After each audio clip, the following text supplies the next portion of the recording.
Welcome to the She Births Show Season 3, a place to inspire your birth, evolve your parenting, and help you live a life you love. I am Nadine Richardson, your host and creator of the scientifically verified childbirth education program, She Births. I'm also a mother, yoga teacher, doula, author, speaker. At She Births, we have supported thousands of families around the world for over 12 years with our unique program. And our vision is to make birth better for every family around the world. We hope that everyone experiences a beautiful birth no matter what unfolds. Not only do we help people have beautiful births, but we give them the skills and the philosophy to enjoy pregnancy and even make parenting easier. Our free pregnancy support guide is a place that you can utilize as a pre-education tool to help you feel calm, connected, and inspired throughout pregnancy, rather than guilty and worried and stressed. Remember, if you like what you hear today on our podcast, please subscribe, share with a friend, leave us a review. So if you're a parent about to be one, a fellow health professional, join us now for an inspirational deep dive into topics with experts around the globe. I hope you enjoy this very special episode.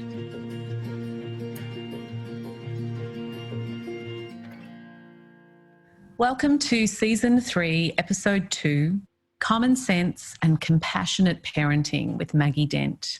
Maggie is a bit of a legend. She's commonly known as the Queen of Common Sense, not a bad title. She's become one of Australia's favourite parenting authors and educators. Very funny in person, I have to say. She's got a great interest in the early years, adolescence and resilience, and her experience is incredibly broad. Crosses teaching, counselling, working in palliative care, funeral services, and suicide prevention. Maggie regularly appears on national TV and radio, and she's the host of ABC's podcast, Parental as Anything. She is the author of 6 amazing books, including her best-selling 2018 release, Mothering Our Boys. She's also a proud mum to 4 wonderful sons and an enthusiastic and grateful grandmother.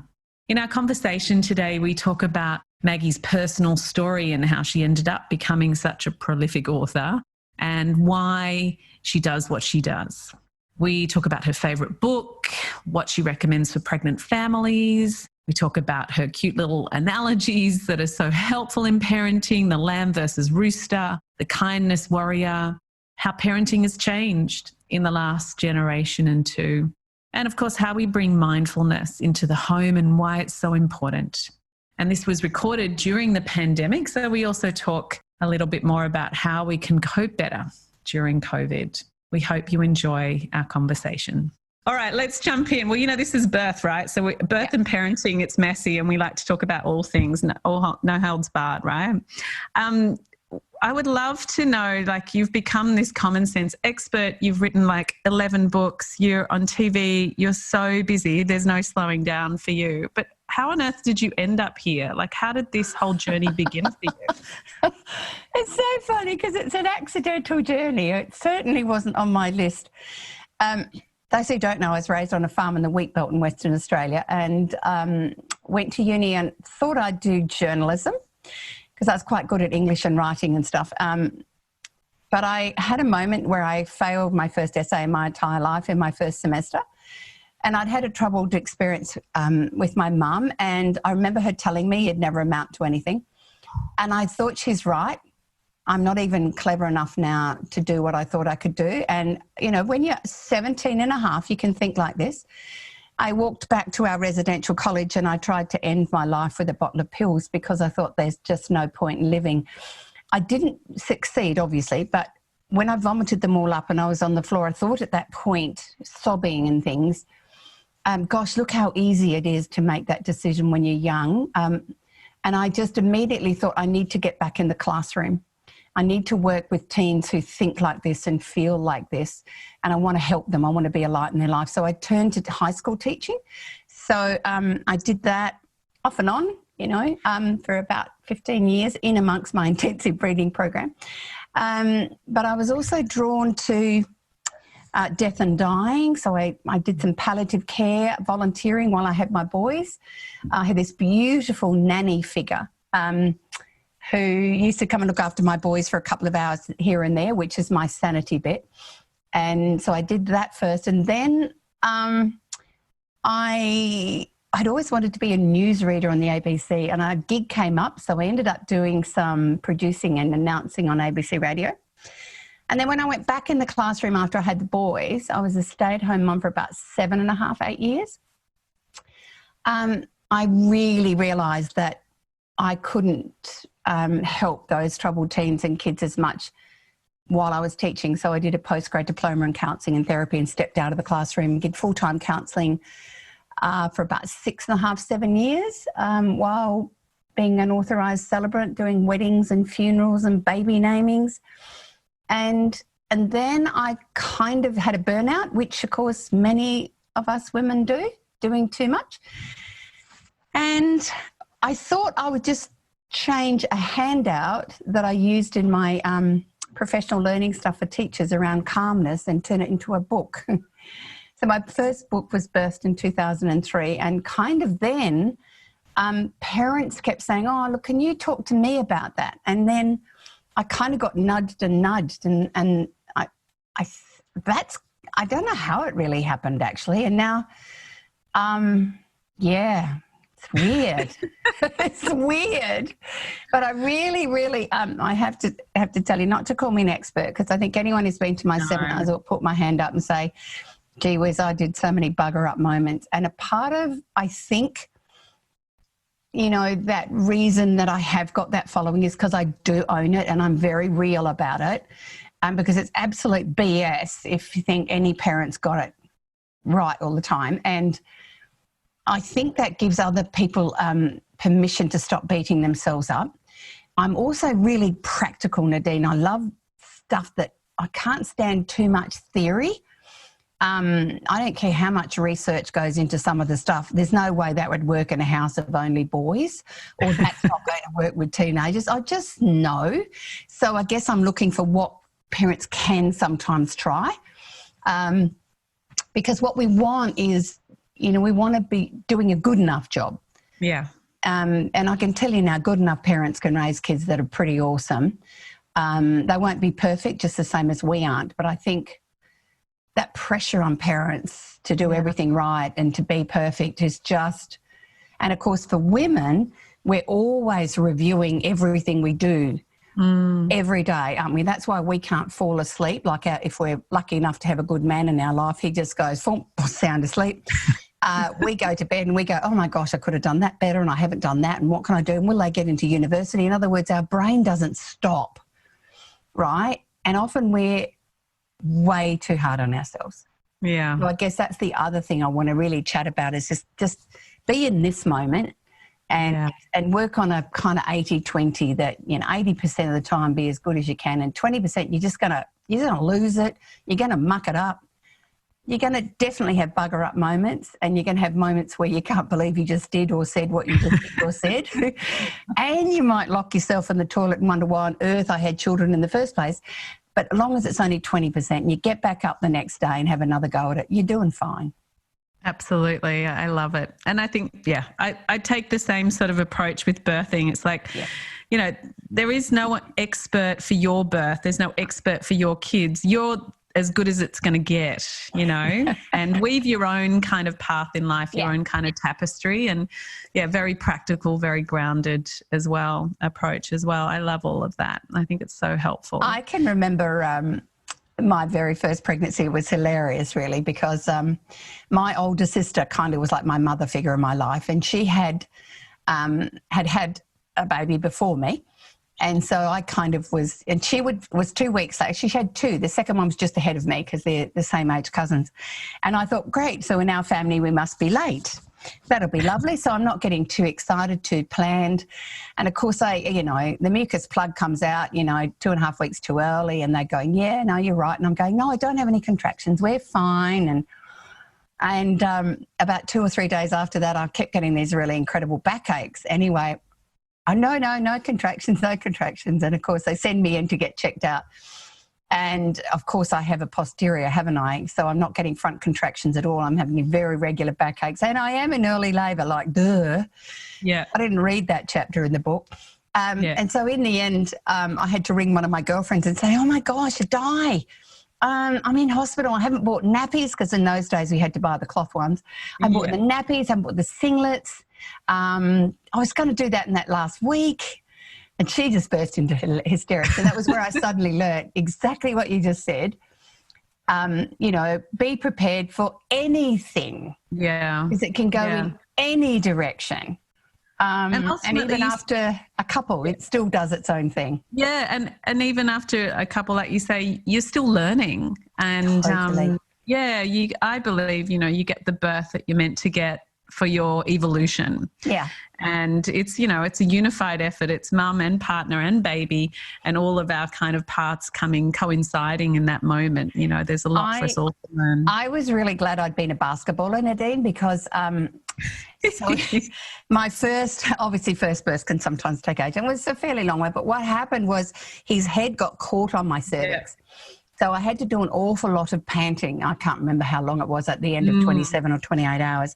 And I remember at a time, one of the nurses who was a friend of one of, you know, my friends was saying, oh, she's amazing. I said, look, can I just have time on the bench, like in basketball? Just sort of sit out there and have about 20 minutes and I'll come back and finish this. But I'm pretty sure I'm done.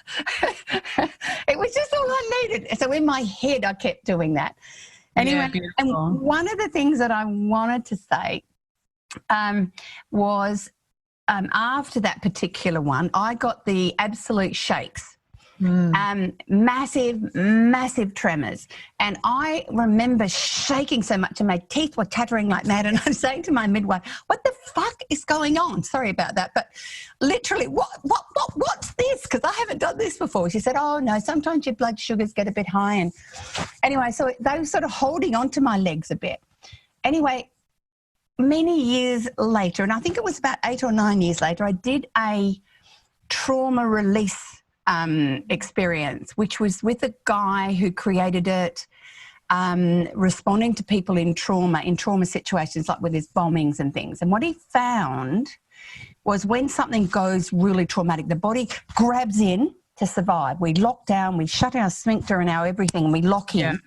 The reverse reaction is letting go, but often, what do? And you see this with little children. They often go, there's a tremor.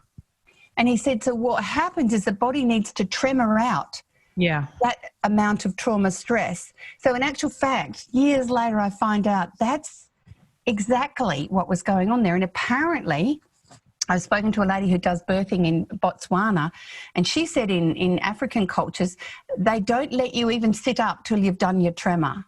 Wow. They actually encourage the body to let the tremor out. So it lets the trauma of the birth out. And so it's really fascinating that when I look back at it, I didn't know anyone else who kind of had it, and mine was quite spectacular. Yeah. So again, when you learn later something you didn't know then, you go, wow, that makes sense, doesn't it? Fascinating. Yeah, really. And so much about, we hold experiences in our bodies. And I love that you referred to children and the way they breathe and the way they hold and contract and release. And I think we've got so much we can learn from our children in terms of their emotions and their expressions. And we need to give space for our kids to release, their fears and traumas. And they're often picking those up from our own kind of environment at home and, all of that kind of stuff. I mean, if that's one thing I could suggest to a parent who's about to go on this journey is, there's a part of parenting that's still there from, back in the 50s, 60s and 70s that saw those sorts of discharge of energy and meltdowns and crying and screaming as a form of bad behaviour, rather than a child trying to cope with that flooding of cortisol in their body, and that we kind of feel we have to do something to either fix it or stop it,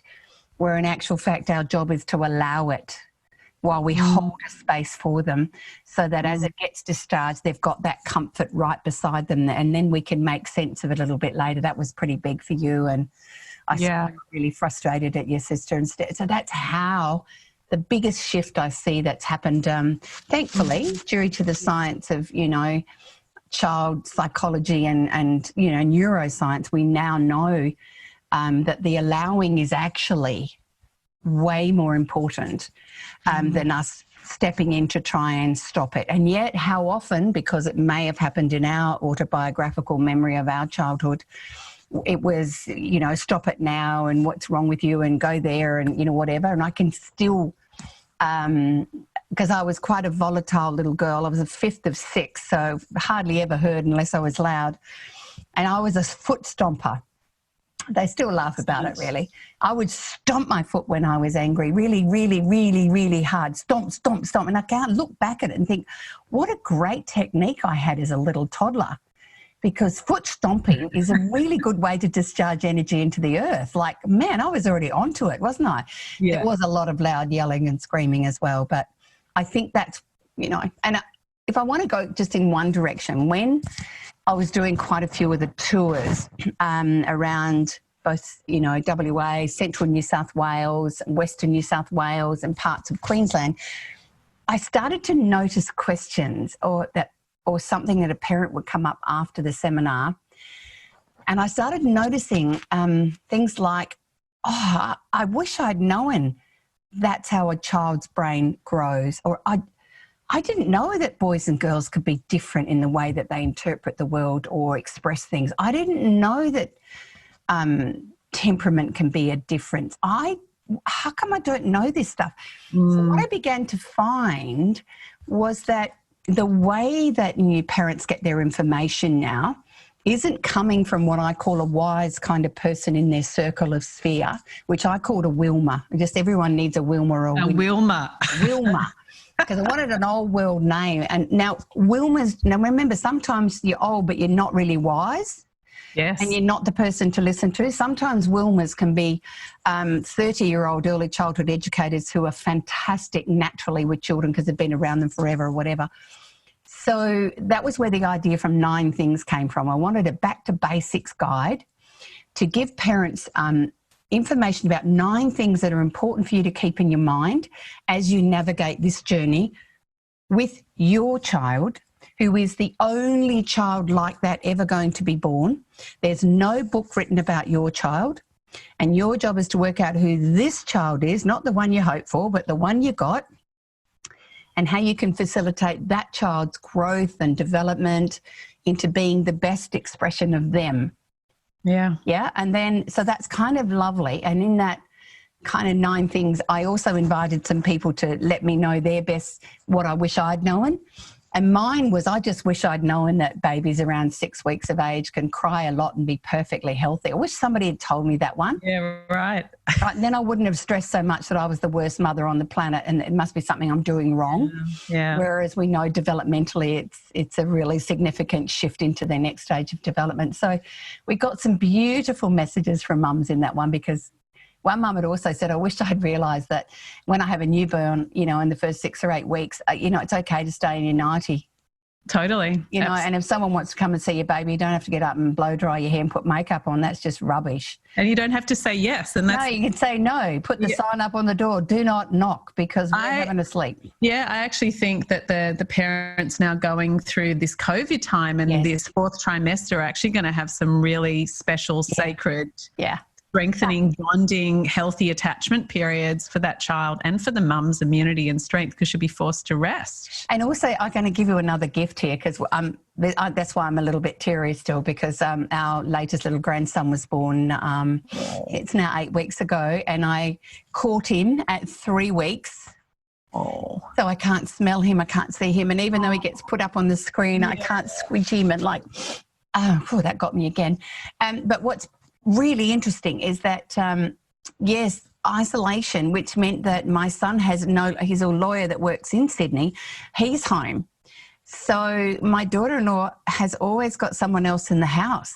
How nice. And, he's actually got used to doing some of his meetings, with his son on his shoulder. And I think it's actually been this unbelievable gift. So gift. He did have some paternity leave, but he said it wouldn't have been this long, Mum. And I can now work out I can work from home. So there are some days later on when you've got a newborn. You know, I can probably work remotely. I didn't know I could. So I'm pretty sure we're learning some gifts. Oh, it doesn't mean to say some days it's going to be really, really bad. And also remember, you always got to stock up on fruit and nut milk chocolates or dark chocolates. Because technically it's a health food. It's got fruit and nut in it. Totally. Seriously. I've eaten so much chocolate. That's I know. Like, and some people bought their Easter eggs. I had to go and buy it again, which I thought was hilarious. But can you see what we're doing? We're all in survival mode. Yeah. And survival mode pushes every button in us. And because we can't see the end point where life becomes predictable, it's a constant. The amygdala keeps firing us up. And so, of course, we have less energy often for our children. Yeah. They're struggling in a different way. You know, there are some young children who don't actually know even what's going on, except they can't see their friends and they can't see Nanny and Poppy, which is a little bit heartbreaking. But they kind of haven't got the sense that the rest of us have got, that it's just ripped us all apart and all sorts of levels. I've got, you know, so many friends who have just lost businesses, lost jobs, no certainty for such a long period of time. So what we're doing is grieving. Yes. Deeply grieving. And I said to you before we came on that I've had to actually deliberately set myself up with a Netflix movie that makes me cry. I've watched Notebook and literally took half a box of tissues. I needed to actually bawl so deeply. Yeah. Because it clears, like I said before, it cleared a lot of the stuff out of my nervous system. And I'm actually a lot better for the next few days after that. And I think we have to take responsibility for our own big ugly feelings around this, because every single one of us in this whole big wide world is struggling with the same sense of stress. And we're not bad, we're not weak. This is exactly how we are supposed to respond to a threat to our survival. So it shows we've got an effective early warning system. Yeah. Yeah. And, you know, for those parents, I think what you say is so true. I'm really noticing that in the pregnant community, the sense of grief and people at different stages of that grief, as well, and my own self. And yeah, I did a yoga class the other day online, and with my girlfriend that I did my training with. You know, I never would have got to her class. It's on the other side of Sydney. You know, it was just so beautiful to connect. And I literally just turned off my camera and just listening to her voice, I just bawled my way through yoga. Yeah. You know, I just had to have that space. There's so much we're letting go of. Yeah. And it's one of the things really I keep saying. And then we're with our partners. Who are also doing their best. And if you're with you've got a man in your life, he's processing this differently to you.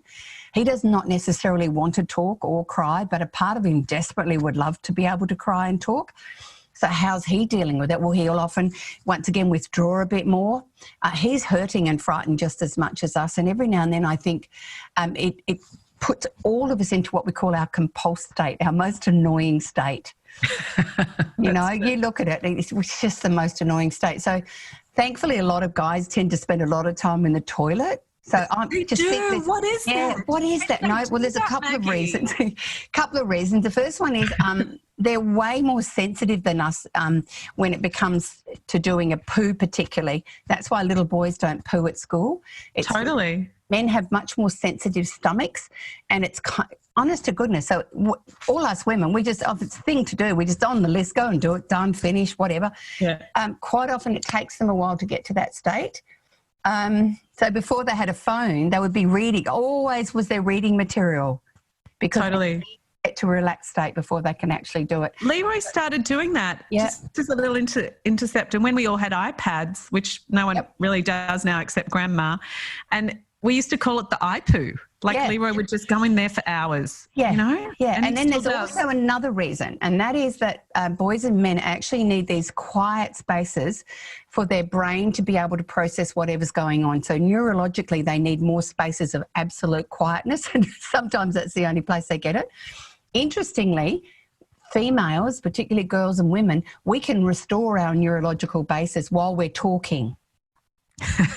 Ain't that the truth? So can you see we're yabbering on to our poor man in our house and he's just needing silence to be able to process. Now, is there something I have to fix here?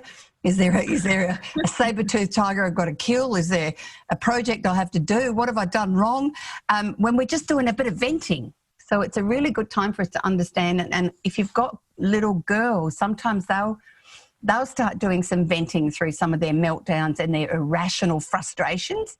That's how they're trying to discharge it. And little boys will quite often be trying to kick the dog or throw themselves off the couch on the floor, or they're trying to dispel it by physical activity. And so we've got to be mindful that sometimes the behaviour of our children at the moment is a form of language around responding to us because we're not feeling quite as safe as we used to be. And I think it's important to tell them, you know, that it is a worrying time. And that we are a bit stressed, but that we need them to help us too to stay happy. We need their hugs. We need them to be part of helping us be big and safe rather than just trying to fake it, because I hate it when we fake it. Oh my God, that's so helpful. So true. They'll get you they'll make you toast. It'll be disgusting because they'll put Vegemite a half-inch thick. They'll make you pretend cups of tea. They'll bring you a teddy bear. They will hold you and hug you. Can you see? Let them have what I call agency. Yes. You're hearing of lots of teens who are finally stepping up, recognising, hey, listen, you know, our whole family's in this, you know, so it's not just about me, because that's an egocentric window. They're realising that there's things that they're unexpectedly turning up and doing some chores, which is nearly making parents faint.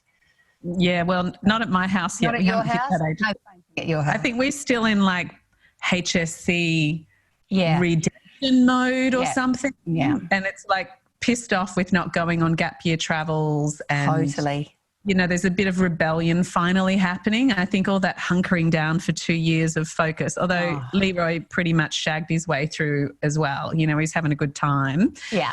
But I think it was still hard work. And so I think we're in a bit of a pushback phase at the moment. But it's amazing how parenting's always changing, right? And it's always keeping you on your toes. That's what's so fun about it. And, of course, what's really a bit funny is that we thought it was stressful before, didn't we? So it's all relative. I just love it. You know, I had all these messages from stressed parents, and then I look at it now and I'm going, man, it's nothing compared to now. And then one of the things, you know, I think I put it up in one of my posts, was one of the things that parents would say is, I don't have time to sit there and do all this connection with my kids. I don't have time to read because I've got to pick them up from all their activities. And isn't it funny? The universe has just given you this beautiful gift.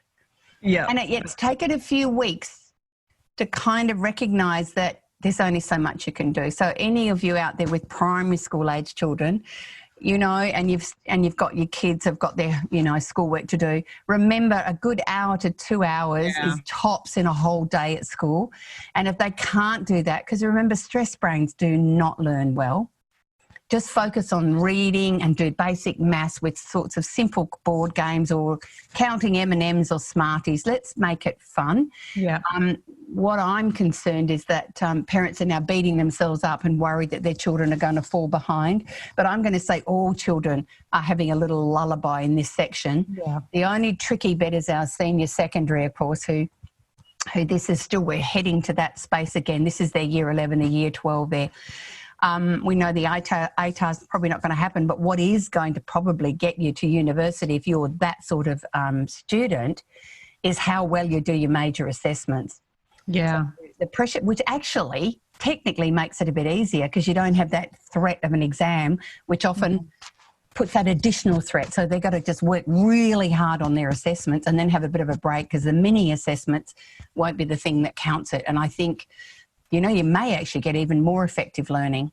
Yeah, totally. No, we could. But it is, I think it's really helpful what you're putting on your Facebook page, those calming techniques, the mindfulness technique. I just can't believe it, you know, like I've been doing yoga since I was 16, so we're 30 years now, and I've been teaching for 25. I still have to remember to do my deep breathing. I know. And the hand on the occiput and the forehead is just so beautiful. I know. And it's They're all crazy. just so helpful. So it was so funny because, once again, I am a really weird lady because I spent most of my childhood in the bush and out in nature. So I'm incredibly intuitive. I'm pretty clever too, but that's only because I've learned that. But the rest of it is I don't function all the time from my head. I function from a sensory space of this feels right. And I was walking Hugo Walter up on the hills for his walk, and lucky it's a big area, so we're all plenty far enough apart. And the idea dropped into my head that I could just do some really simple things that we might forget. Anyway, so as I'm doing that, I don't know whether you call it your higher self, but the part within me that wanted to be a helper, by the time I'd walked home, which was 20 minutes, I had about 11 in my head. Anyway, so it was a Sunday, so I've sat down in front of it and done video after video after video. My poor team turn up on Monday morning. There's 12 videos waiting for them going, what the hell has Maggie been doing all afternoon? And then there's another, and so I think there's 20 at the moment. There's another 5 that I want to put in. And what I loved was how it was just a reminder, exactly like you said. The first one was just the 4-2-4 breath. How many people thought, my God, I'm forgetting to do that? Because the amygdala winds us up, and part of that means I've got to breathe faster in case I've got to run fast. And we don't realise that unless we can take those, and it costs nothing, takes seconds. And so that same sort of thing that they just was short, and it was just perfect because I really wanted to somehow or other help in a simplistic, quick way, because we haven't got the energy to read long things. We haven't got the energy to go and, I thought I'd catch up on all my online courses I've paid for over the years. I haven't even looked at the page because I too am in survival mode. Yeah.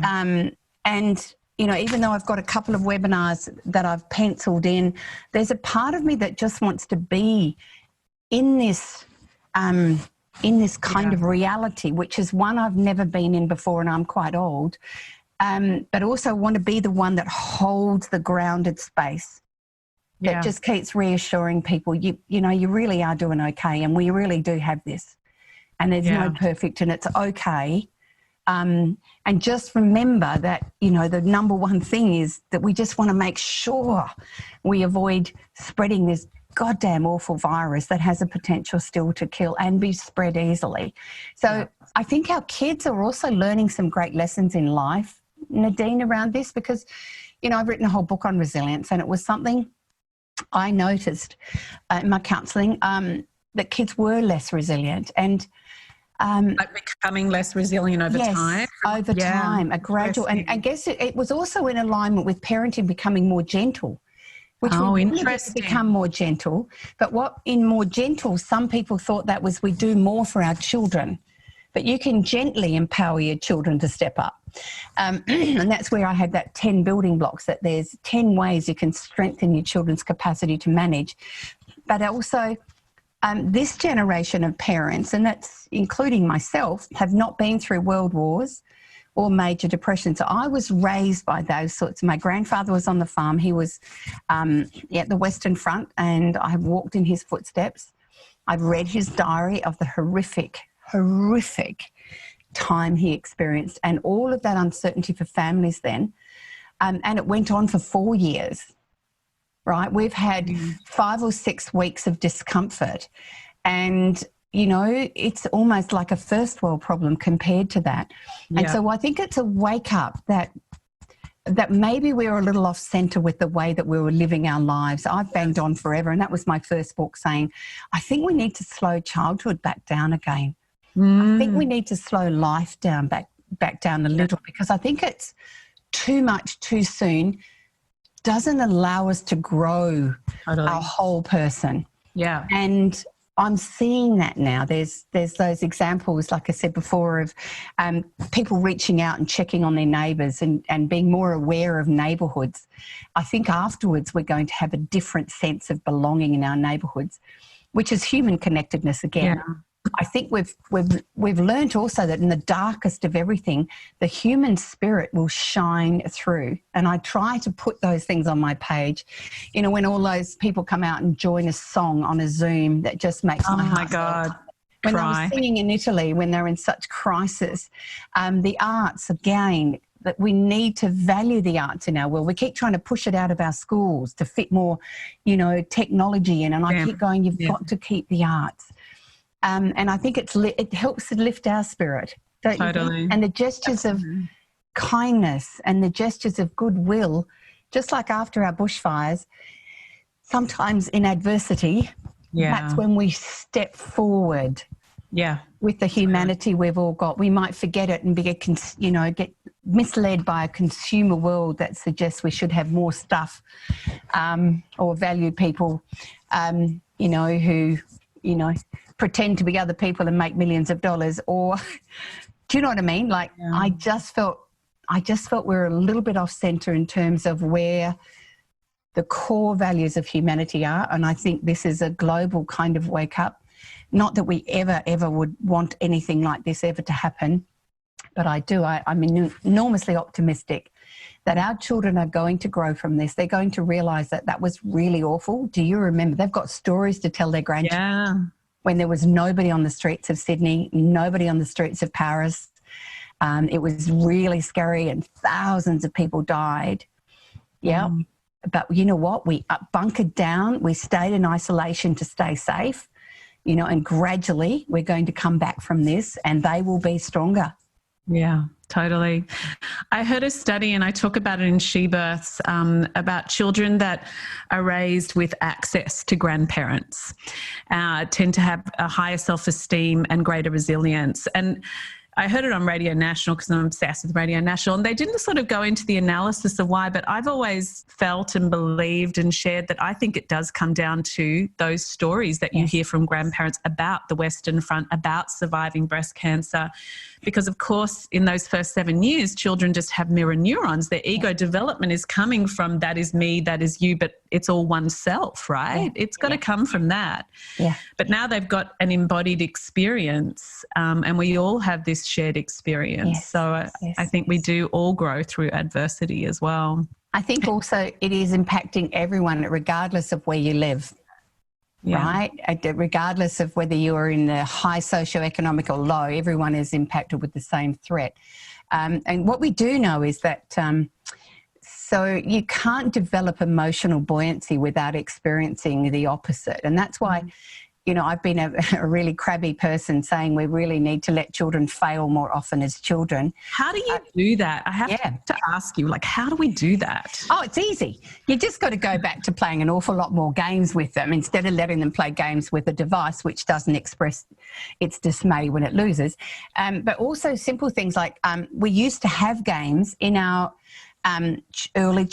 young children's birthday parties where they had to lose, like pin the tail on the donkey, musical chairs, and pass the parcel. Well, now nearly everyone gets a prize because the kind of self-esteem movement made us all feel, don't let them feel sad. Whereas I'm saying, I need you to feel sad. And I need you to know it sucks. It really sucks when you feel sad and you don't get what you want. Because if we always protect them from giving them what they want, not letting them experience failure. That's why we're finding our kids were experiencing a lot more anxiety around NAPLAN exams because it was like, I can't possibly fail. No, we need you to fail. And when past the parcel, you go back to having 3 games with only 1 winner. What we do when that first, the child says, but I didn't get a prize, we kneel down and validate. This is where you learn about life. We go, doesn't it suck, sweetheart? That's called failure. That's called disappointment. But don't worry, you might have another go. Let's get up and have another go. So the whole notion of resilience is persistence. And it has to do with our attitude of getting up. And having another go. And that's one of the beautiful things that my dad taught me. I had a fabulous dad. He noticed when I was about 8 that I wasn't very fast at running. So I was coming last in running races. And he said to me one day, I noticed that you come last. It might feel a bit yucky sometimes. I said, yeah, it does feel yucky sometimes. And he said, the first thing he said to me was, what I always want you to do is I always want you to turn up even if you've got no show of winning. Because in my world, that was what makes me most proud, is you turn up and have a go. And the second thing he said, now, if it feels a bit sad, wave at the crowd.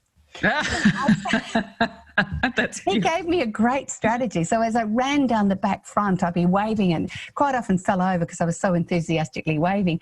And then I realised I could find someone else who's also coming last and hook arms. So he gave me a beautiful strategy. And that strategy really and that persistence that I have is probably why I'm doing what I do today. I don't give up easily.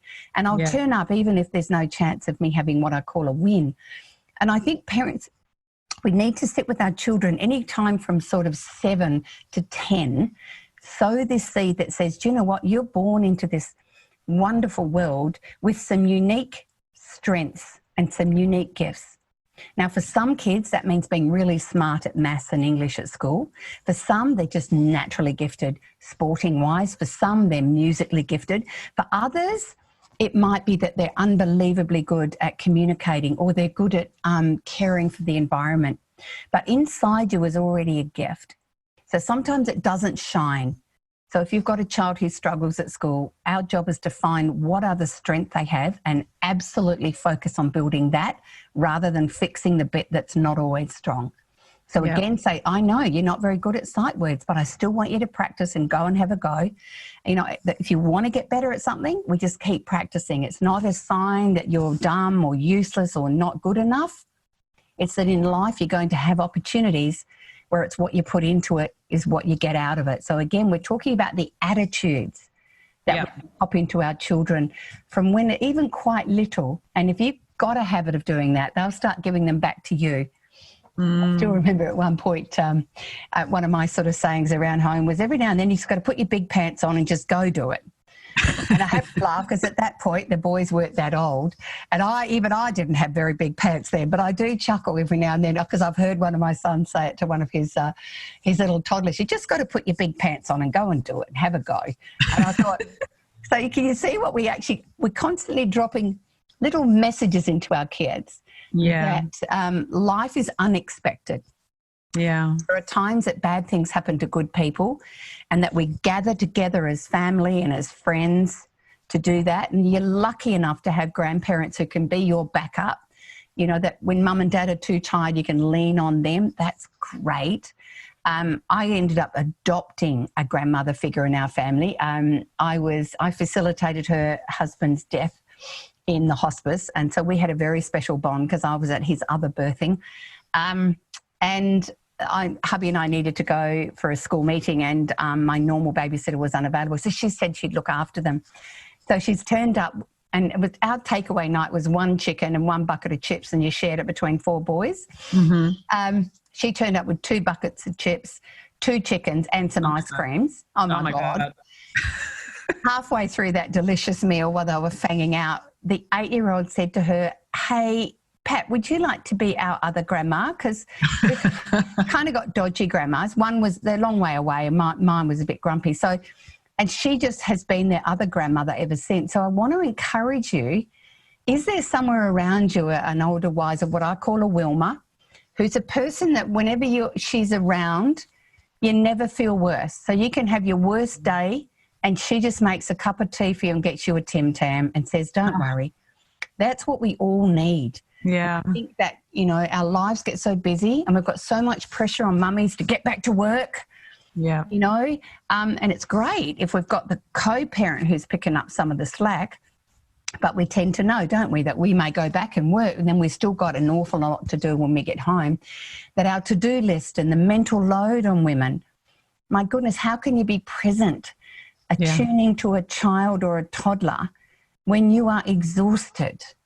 I don't know how you do that. And I think that's a worry because I think it compromises immune systems.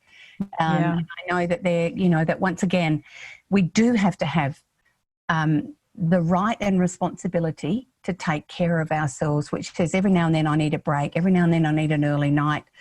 And isn't it beautiful? I have one of my sons, I mean, they've got gorgeous sons, but one is particularly attuned to his beautiful wife. And so for her birthday, I get them a night in a hotel in the city, and we go and look after the children. Good. What a good.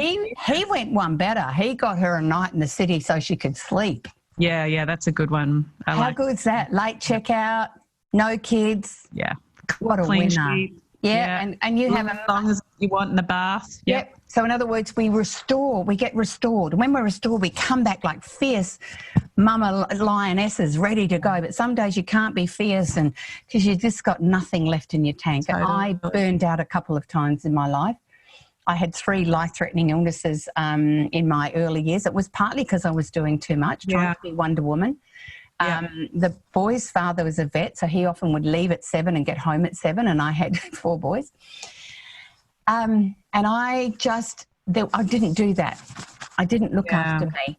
And I know that it took a while. The boys were probably a little bit older when I kept realising, you know what? I need some time out. I'm going to have a bath with my favourite music and my essences and I've locked the door. Do not come in. I'm just going to be gone for 20 minutes. And they used to poke notes under the door, and I had some ice cream, like whatever. I ignored them. And I did that, so I guess the youngest would have been about 4 when I started doing that, and the oldest would have been about 12. And then when number 2 son was 14, I was really doing too much again, and I agreed to help do the opening of a gymnasium with like 40 different items for the celebration, and teaching full time. Because when I'm tired, I say yes too often. Yes, we do, don't we? Anyway, and I was walking down the passageway, and my 14-year-old son said, "Mum, I've run you a bath." Oh. He'd lit the candles. He'd put my essence in. He said, "Go and have a bath." Oh. See, so when again, we need to be able to let our children know every now and then, Mum is not Wonder Woman. Yeah. And if we do need that, I encourage you to have what I call a resting chair in your garden or on your balcony. Some days just take your cup of tea out, give yourself a regrouping space, Tim Tam or not, whatever it is, one of those protein balls, whatever floats your boat. Yeah. But take some time to regroup that nervous system. Yeah. Yeah. It's just, like I said, do some breathing while you're there. Yeah. Coach yourself back into, I've got this, I've got this, I've got this. Yeah, I've got this, whatever. Yeah. Because it's those little breaks, which is like those little soothers, just little ones, will just restore you to be able to function and be the parent you want to be in those moments. Totally. And sometimes, we think we need much longer than what we do, but it's the degree and the depth of presence we bring to that moment, that mindfulness that we bring to that cup of tea or that gazing up at the sky. I mean, I love hanging out washing. Yes. I think it's because it makes me look up, at the sky. And it just feels I love weeding for the reason that I'm in the ground and I'm actually, and also my gardening sets me, often I set things into it like I'm just about ready to put bulbs in because I set forward something in the earth that I look forward to. Yeah. And I'm a mad rose lady for the same reason. I love it when I prune them all because I know I've got something to look forward to in spring when my roses turn up. And that's wired into my psyche. So we've got to remember all of us have a different experience. And I think it's not selfish. I do think there's a lot of mums who feel guilty when they've got to do something for them, whether it's go to the yoga class. I did Tai Chi and my boys knew I was much better for the next 2 days after my Tai Chi class. Even as a yoga teacher, Leroy's like, "Mum, will you go to a yoga class? You're so much nicer after a yoga class already." Exactly. And it's true. And that would give you a run for a couple of days. Yeah. I wanted to come back to just one thing that sparked, and it might lead us into another topic that I know our parents would love, was just when you were talking about that failing and losing. I think that probably must help as well children sort of develop an empathy with others. So that they understand how it does feel when another kid is losing and they can be kinder to that person. So is that sort of linking to your kindness warrior? What is the kindness warrior and why do we need more? Okay, so, and it also touches on temperament as well. So that they're on the temperament spectrum, we have lambs at one end who are often born very sensitive and who actually quite often have empathy. And then we have the roosters at the other end that are just more narcissistic and driven and selfish and self-focused and competitive and it's all about me. So essentially what we want is we want to be able to get our kids in the centre of that spectrum so that the rooster children can access the empathy and these ones can be brave instead of being wimpy. Well, guess what? Often the universe delivers your children in that order. You'll either have a lamb and then you'll have a rooster. In other words, one knocks off rough edges and the other builds that part. So what I suggest is every now and then I do lots of let's pretend and I do visualizations that help children realise how might feel to be someone else. And I had a kind of a run of little boys and a few very bossy little girls in early childhood that were really, really causing havoc. And what I kind of did in one of my meditations was I thought, I just think they've lacked a few of the social cues. These kids weren't on a spectrum. They came from just normal rowdy homes like everybody else's. So I created a visualization where children firstly had to pretend they had a little puppy on their tummy, and they had to stroke the puppy to make it feel safe and cared for. Because if you don't know what that feeling feels like in the body, then you can't know when you're there, and you don't know what you're missing. So that's the beginning of that visualization. It was really interesting because they can just use a pretend stuffed toy if they've got one. And I had a lady with a couple of really tough boys in a low socioeconomic area, and she said, we just did it in our imagination for the first time, but these two boys didn't get it, so she got them a stuffed toy. But once they had the stuffed toy, it happened, and she said I could see their faces like really focusing all this tenderness into that little stuffed toy. And then what they do is they pretend they're about to come into their centre, and they've got to put on their biggest smile because once again, it's a welcoming thing. And also they've got to put their shoulders up and they've got to go in. And when they see someone they know, they call out their name, they might high five them, or they might give them a hug. So a welcoming strategy sets a child up for connectedness. These kids didn't have it. But then we went on in the visualization, okay, so now you're going to go off and play. And then I talked about sometimes your friends want to do things that you don't want to do.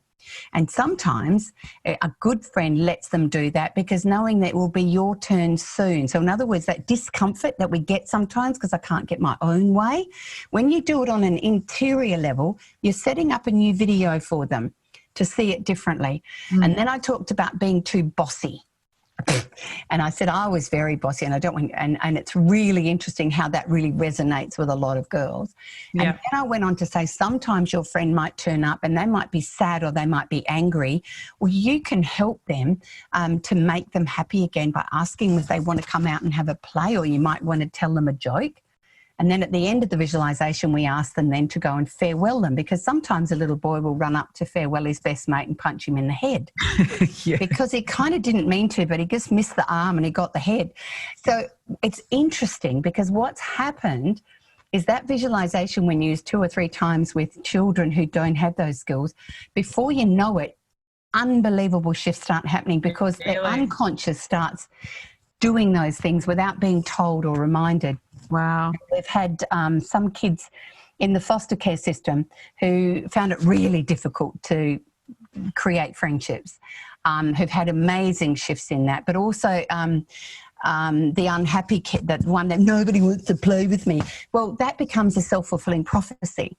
So again, when we actually do let's pretend, we can often do what would it feel like if somebody noticed that you were sitting by yourself, feeling a bit sad, and someone came over. So what we keep doing is we work on the inner video. And the projector. Imaginations are just so amazingly fertile.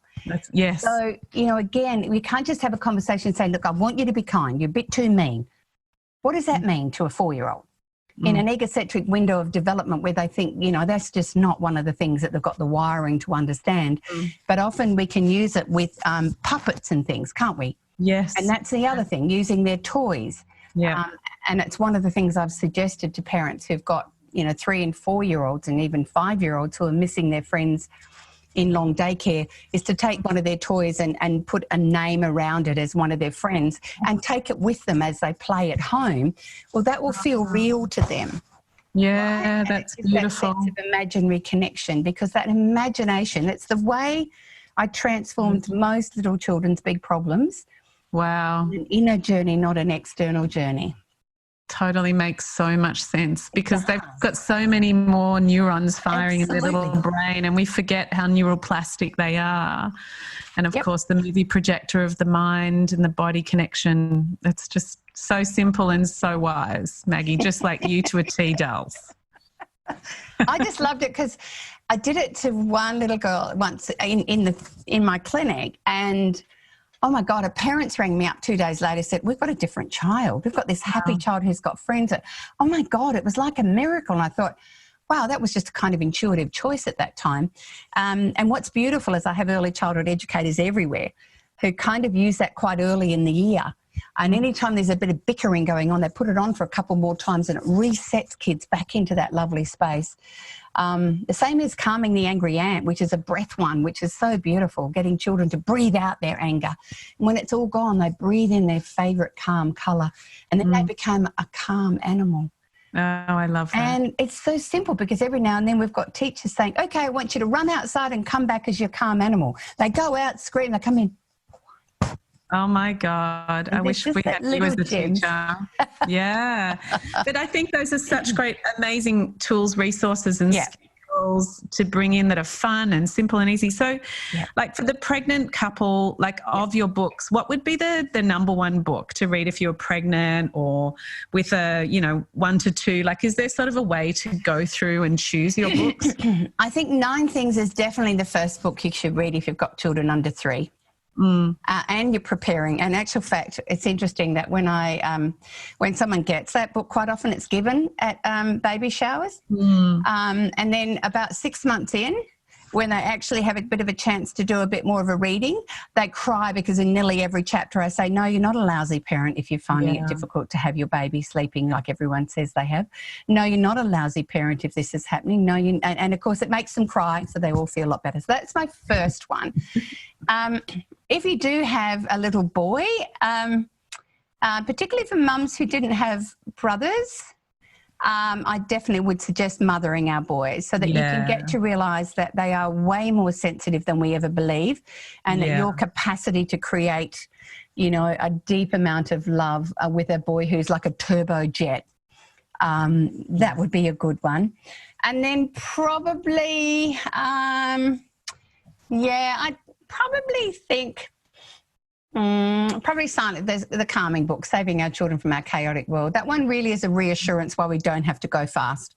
It talks a lot about the mindfulness stuff in terms of why nature matters and why, play matters and things that are really simple. But what is anxiety? When is it problematic? What can it manifest as? And then as they get a little bit older, probably 4, 5 or 6, then you're ready for the resilience book, which is Real Kids in an Unreal World. Yeah. So, and as I said, there's lots and lots of the Maggie moments are really short 3-minute videos on YouTube, which I have found lots of dads love because a lot of dads aren't into reading parenting books. And I make them a bit long. I've got great indexes in my book. So you just go to biting and then you'll go to that bit. That's all you need to read. Yeah.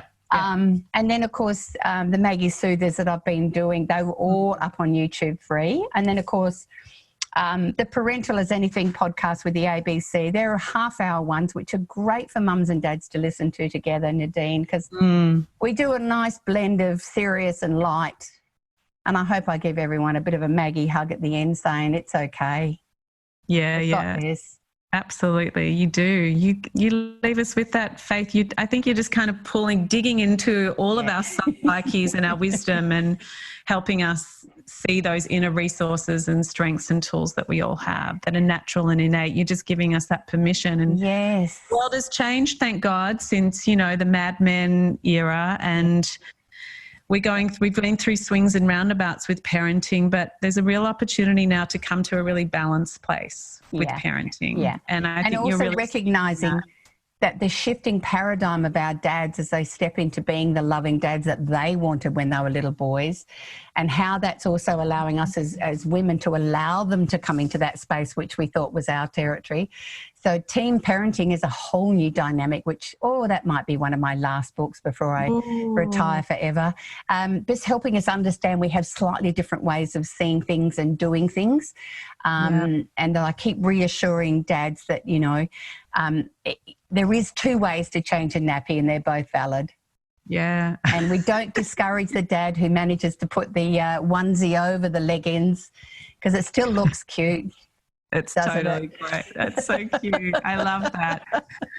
There's so much resonance because, and team parenting, I think, starts with this team pregnancy, team birth, you know, and there's so much in that as well. Do you think that birth and the way we go through it and the way we go through pregnancy impacts our parenting? Do you think there's a correlation there? That's a really good question. I just know that the one thing I kind of found was, and it's partly driven again by, you know, glossy magazines of parenting that make parenting look magical, that you can have a birth plan, but I need you to trust that the number one job, it doesn't matter what direction it goes, is okay.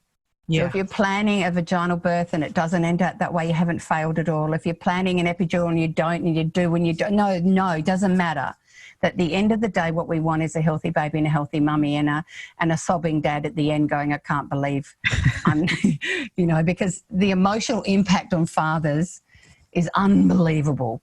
Yeah. Unbelievable. And they can't always articulate it. I just think we need to look at the sacredness of this journey, that birthing into this world, that every single child has kind of got its own unique little journey, that it often begins before birth. I kind of, all mine became earlier and earlier. So I had 3 posteriors, and then I had one around the right way. It was so funny. So the third one was around the right way. I had a silent first stage for a lot of it. So I kind of was a bit surprised when they always need to do my bag of waters because I got the toughest bag on the planet. Yeah, you got a tough bag. Yeah, I got a tough bag that's in the notes. Tough bag, got to do that. Anyway, and within I usually go for hours before I get to, you know, stage. Yeah. Anyway, and I'm sitting there and it was an hour into it and I just said, no, hang on a minute. I'm feeling, you know, that really uncomfortable. No, I'm in transition. And I called out to my husband and said, you need to get the nurse. And he said, no, we only been here an hour and a half because he's so used to long deliveries. Yeah. I said, no, you need to get the nurse. And he said, no, we haven't been here very long at all. And I said, you need to get the nurse. And she came in, it's Lily here. So the doctor turned up with his paint shorts on. He'd been painting.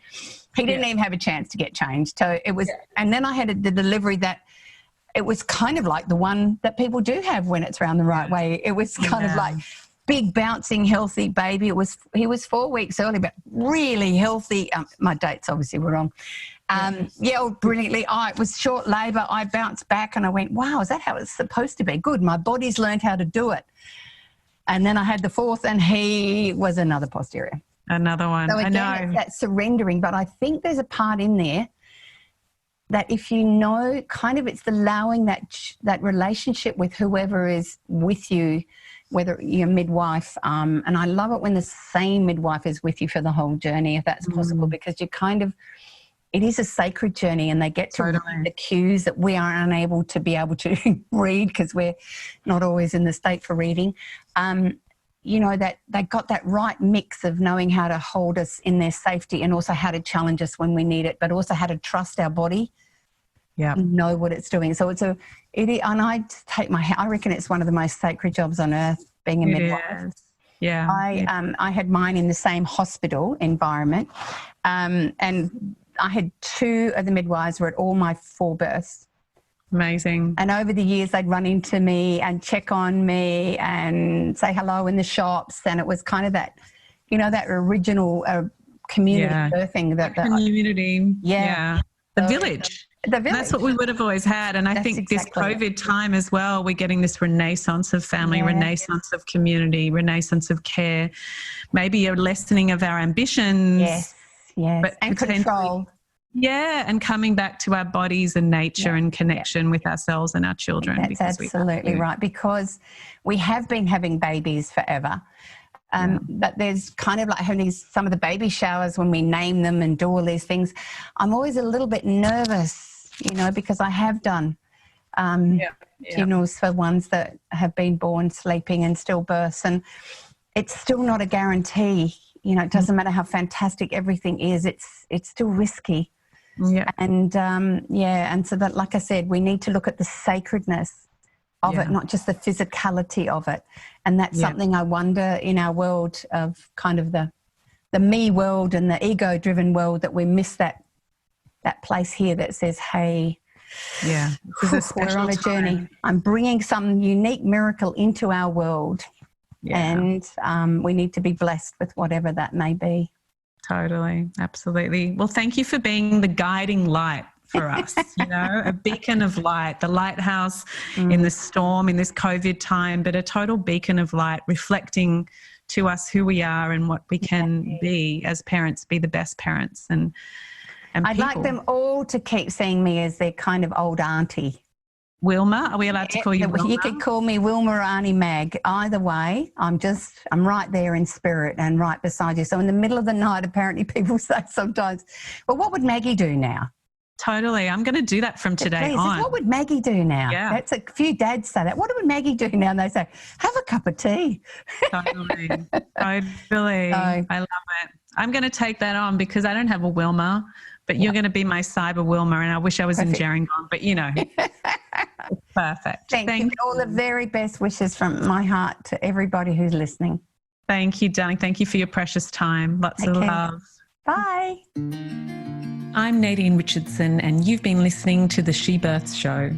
If you have enjoyed today's episode, make sure you subscribe, share with a friend, and leave us a review. We'd love to know what you would like to hear more of. You can find me and my team of doulas and educators at shebirths.com. That's plural, she births, like she births a baby.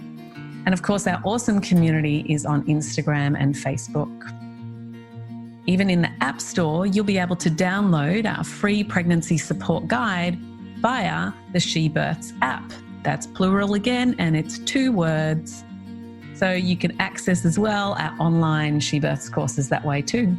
Remember, when it comes to having a better birth, an easier transition into parenthood, your education is your empowerment. Thanks so much for tuning in today. I hope you enjoyed the show.